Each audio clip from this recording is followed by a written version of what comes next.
Kaya nga, ito ay ang hamon ko sa'yo. Pagalingin mo to, gusto ko makita kasi ito ngayon, nakukuha ko sa may hinlalaki niya, sa ibaba ng hinlalaki niya, parang halalim na ng sugat. Diabetic to eh. Ikaw, being herbalist, anong tansya mo rito? 3 months.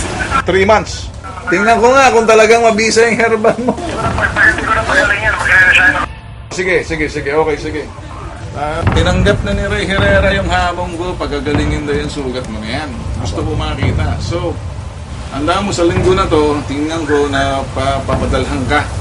Imo-monitor mo, susumbong mo sa akin ha. Walang dayaan to, baka may dayain mo ako. Okay?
Mag-iisang buwan na po ako.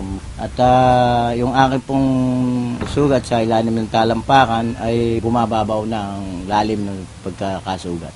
Sa simula ho na nung uminom ako nung hindi man ako nakakaramdam ng pagkirot ng aking sugat. Minamanmanan ka namin kung nagbago ng estado ng sugat mo, dyan sa paano yan? Unang tanong ko sa'yo, binibisita ka ba ni Karay at mga tauhan niya? Tapos sa gabi, kinakausap ka, minamasa-masahe ka, sinusuhulan ka ng pera.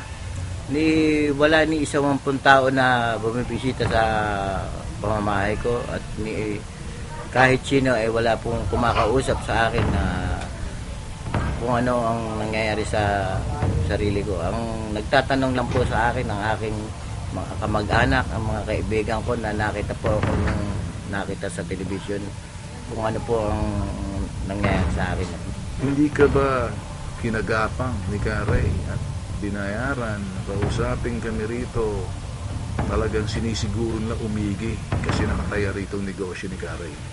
Wala pong kumakausap sa akin. Wala.